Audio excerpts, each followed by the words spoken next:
Thanks a lot, guys. Yeah, a warm and happy morning. Thanks a lot for this tech talk. Today, we'll be talking about immortal objects and how can they would be building block towards a multi-core Python runtime. And you already know about me. Uh, so quickly, I will jump to the summary, and we'll be talking about. I'll be refreshing on Python objects, some refresher on memory management, and what is the motivation and use case of app 683 proposal about immortal objects using a fixed ref count, and what would be its impact, and what is the future plan. So let's start with refresher on Python objects. Um, Everybody know about what is an object, I believe. Like in a very layman terms, in computer science, like any object is something which is residing in memory, having some address, having some uh, data type and some data maybe over there. We say it as an object, okay, roughly in very layman terms. I will throw some light in the latest slides about it. But for now, just understand this, like everything in Python is an object.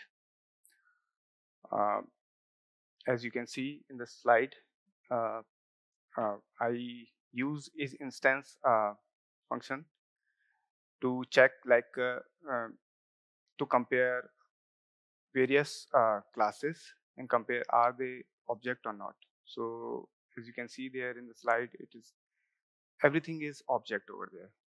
So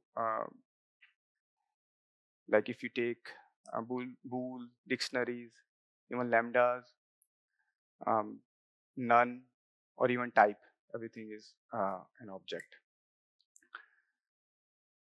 Let's talk about object representation, how it looks like. If you see in the screen, and I will recite here also. If you do anything like assignment of any data uh, with a var equals any data, 10, an integer, float, or string, or bool, what happens in background, we'll talk about it.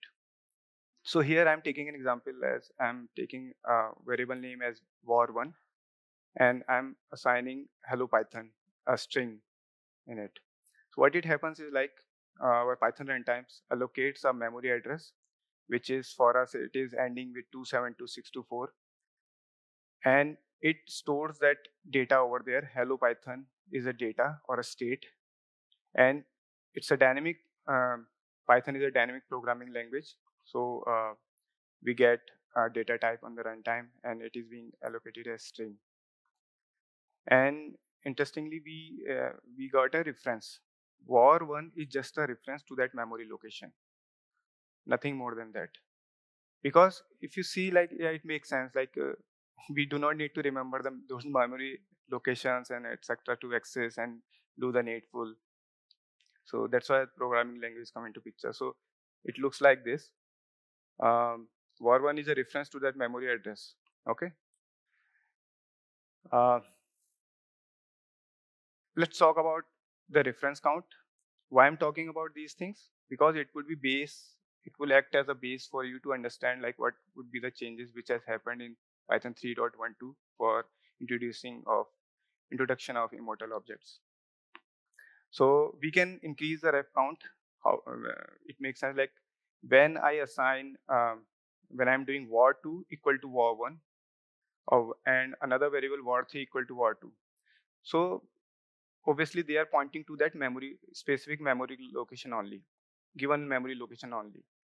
So just to showcase with the code and just to make it clear, I'm leveraging C types module, and it tells C types dot C long dot from address, and the memory address, if you are passing it, it gives us the reference count. So when I did var1 equal to hello Python, the reference count is 1. when I assign another variable to that particular memory address with the code, I can prove that it is reference count is 2. And same as when and I assign the same memory address to another variable var 3, this reference count become 3. So it is very important to understand, like it happens like um, for a given memory address there can be multiple references, and how it is going to affect I will explain. And we, in the same manner, we can decrease the reference count. So I'm leveraging here del. I'm deleting. I'm forcing to be. It should be cleaned from memory. Garbage collection should happen, and I'm deleting all the variables here in this slide, and showcasing that the reference count is decreasing and it becomes 0 as I deleted all the references to that particular memory address. And in the same manner, I would like to show here is this is from my development machine having Python 3.12. I checked that reference count for couple of special variable, special classes like Boolean or none. The reference count is -1. So I will tell like, why it happened, why it is not 0, 1 or something. So when we are talking about objects, we should be talking about the life cycle. So when we do a equal to 10, so we are creating an object and we are creating a reference to it. A is a reference to that memory location.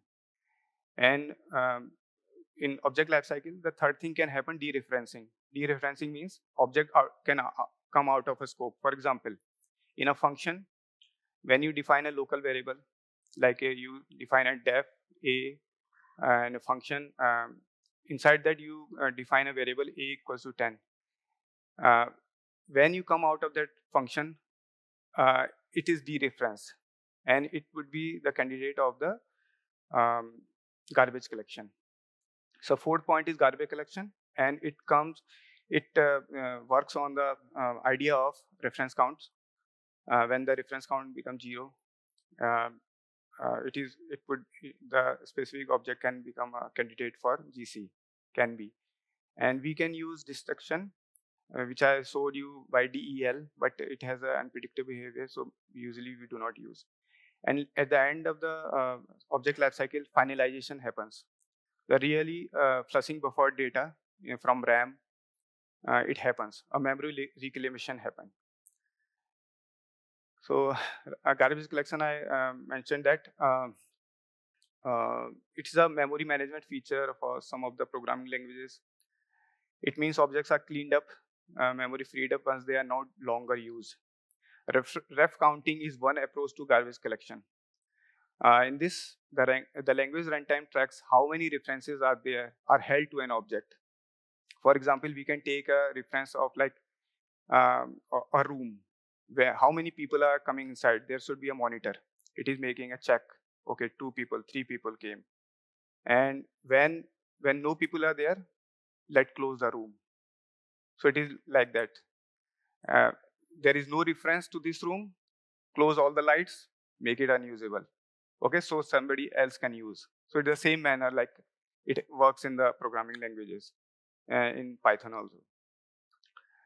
And when code takes ownership of a reference to an object or releases it, the runtime is notified, and it increments or decrements the ref count accordingly. When the ref count reaches 0, the runtime cleans up the object. And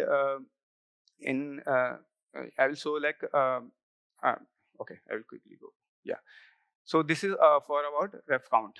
Now let's talk about mutable and immutable objects. So as you may be aware, like mutable objects, an object is considered mutable if its state or value can be modified after it is created. Like obviously, like out of this list, out of this matrix, only list, set, and dictionaries are mutable. Obviously, we have, if you see, if you remember that we can update dictionary in the runtime, and we can update it, and we can add and append, delete from the list. But it cannot happen in string, bool, or float. If you are changing them, then you will be creating a new, the new memory location will be allocated. Like just take an example. If I do var variable 1 equals to hello, and if I say that I will append it hello world plus world, if I do, there will be new memory allocation will be allocated. So that will be different. But this is not the case with the list, set, and dictionaries. No new memory location will be allocated. Okay. So yeah. Okay. So just I took a reference from object.c, that is from C Python code. What happens when you create an object? So for all the objects before 3.12, this code means till now it is being called, but there are some changes in 3.12. Everything when we are creating an object, this should call this class type, this is structure. So here we can see the underscore object, it is being called, and without that no object can be created. So as you can see, it has some, it is ob underscore refcount in the third line. There is a py object head extra. So here what I want to show here is that some of the things which I would like to say, that there is a reference for reference count, GC objects, and the heap objects. So just try to understand, like this is just a structure. It is being called when an object is being created, and it should be called. Without that, object cannot be created. And here there is a reference for a reference count and a heap and GC. So how it will be affecting the performance will serve. So let's talk about, like, if is immutable objects are really immutable. When we say anything immutable, nothing should be changed. Like if I say in this room, no immutable, nobody can come out and in. But if we change our state inside itself, but still we are saying that some people can come, and if people are coming, the reference count is changing in the room. So in reality, it came to know that immutable objects, in reality, they are not immutable, because they have the references for ref count, GC header, and other variables. So immutable objects should not change anything, nothing. When they created, no, I cannot be changed. Not data, not any object references. Okay. So this is because every object's ref count is frequently modified as it is used during execution. In addition, for containers, the runtime may modify the object's pygc head. Okay. So now it comes proposal for PAP 683. The proposal is to create an immutable object by marking special value in the object's reference count field. So it is being identified that what are the pain points, and reference count is being handled.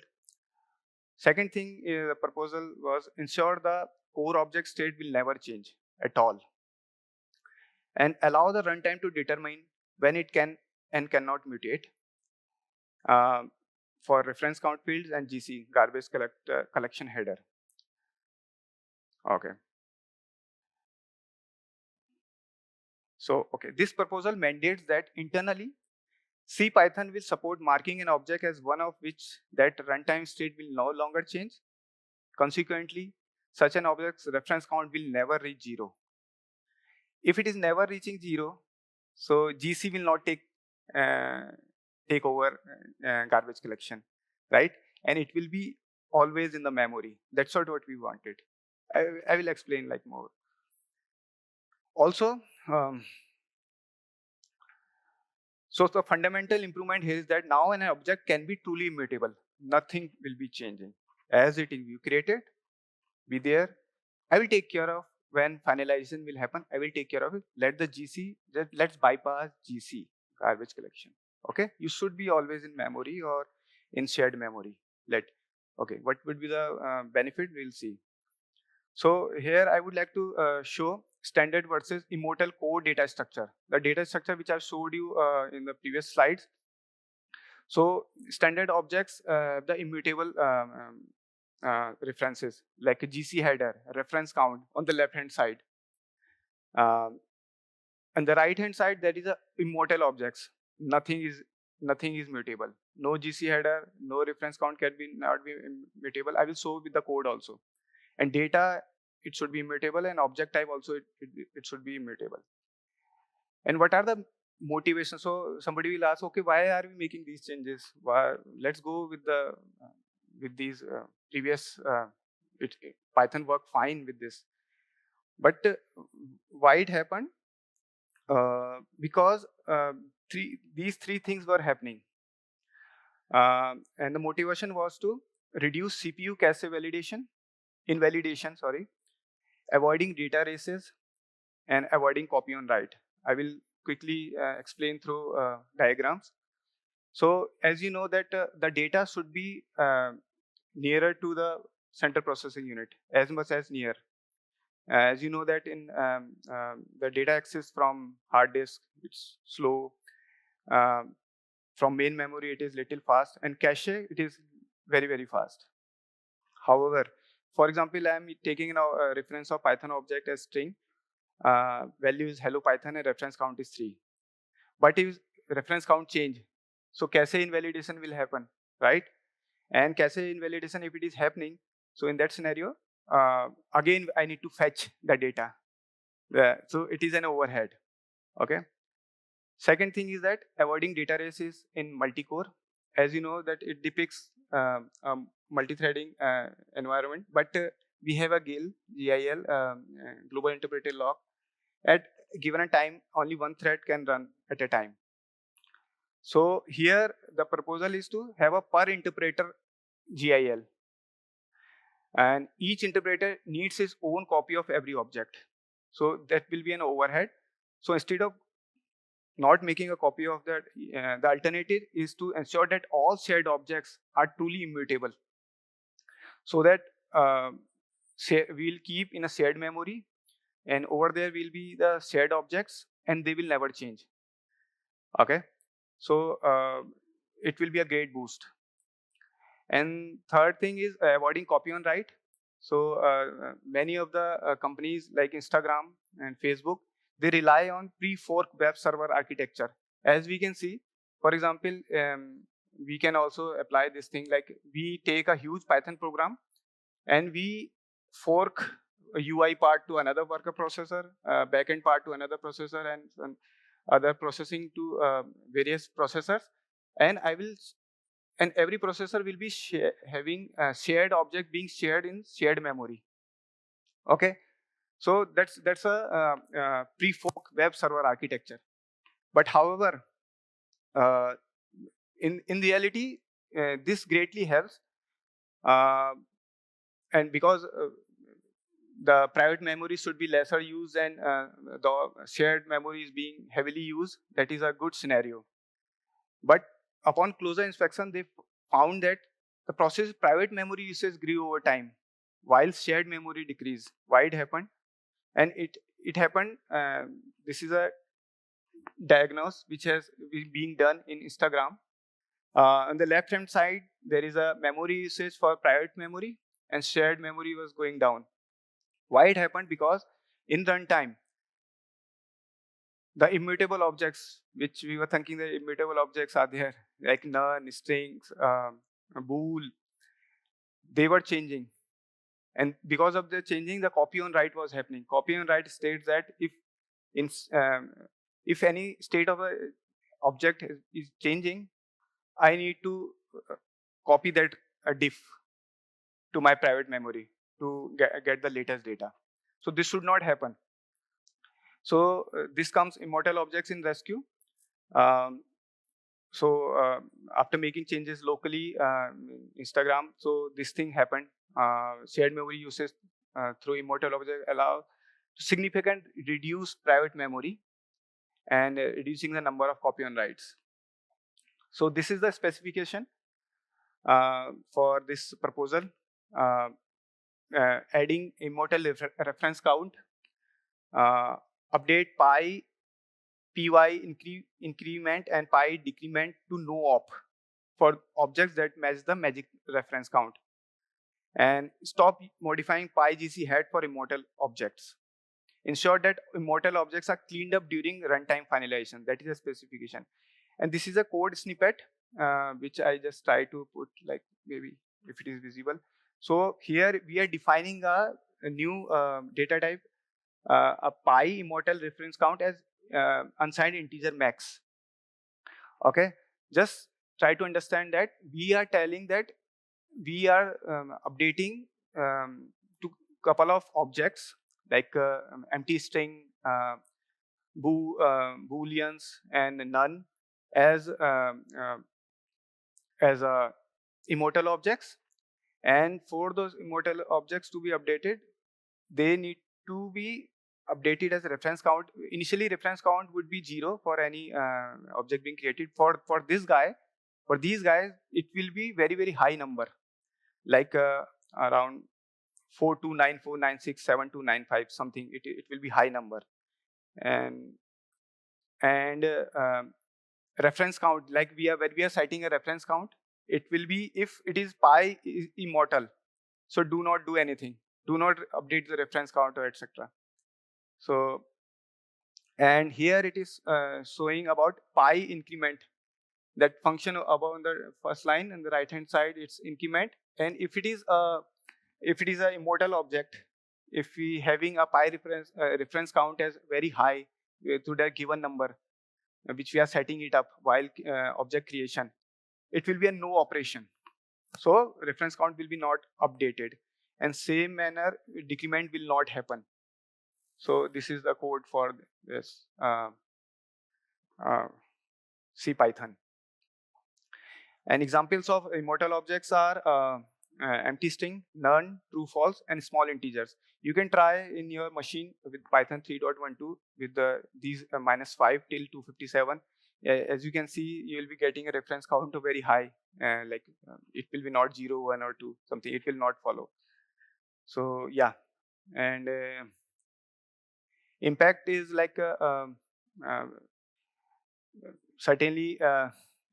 As I mentioned, that in general, a strong immutability guarantee for objects enables Python applications to scale better, particularly in multi-process deployments. This is because they can then leverage multi-core parallelism without such a significant trade-off in memory usage as they have now. The performance also increases a huge. Little bit there is a downgrade in little bit, 2% performance downgrade is there. If I tell you regression is there, because we need to check. The core implementation relies on adding explicit check in the reference count increment decrement routine, which are two of the hottest code paths in the entire execution of the runtime. This inevitable meant a performance degradation in the service. But fortunately, with the smart usage of register allocation, it has been managed to get this downtime to just a 2% regression across every system. And we have a backward compatibility, and accidental immutability is also being taken care. Yeah. So further plans are for achieving true parallelism is our PAP 684, upper interpreter GIL, which I explained earlier, and PAP 703, making the global interpreter lock optional in C Python. The work is going on, and this is some reference to PAP 684.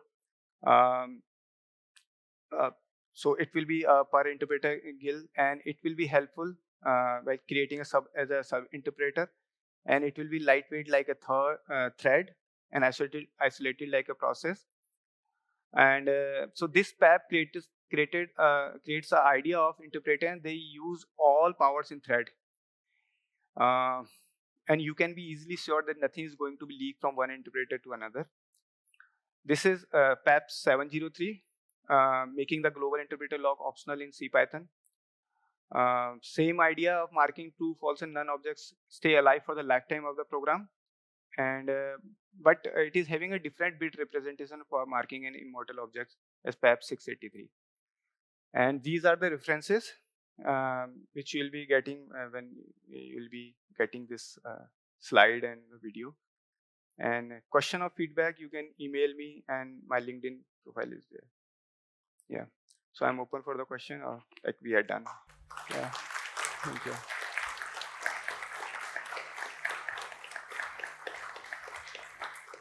Thank you so much, Aditya. We've had a wonderful time this morning learning so much. Thank you. We have about 3 minutes for questions. If anyone has a burning question, yes?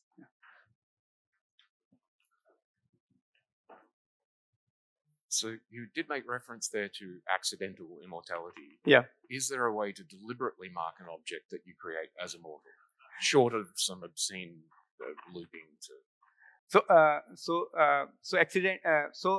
Hypothetically, a non-immortal object could be incremented or decremented so that it reaches the magic value, right? But that means it would never be decremented all the way back to 0. So, but it is already being tested that I have just made a note for this one. With 64-bit refs account, this accidental scenario is so unlikely that we need no worry. Even if done deliberately by using pi incremental in a tight loop, and each adjacent only took one CPU cycle, it would take 2 raised to the power 60 cycles. If the immortal object bit was 2 raised to the power 60, at a fast 5 gigahertz, that would still take nearly 2,500 days. So yeah, so no need to worry.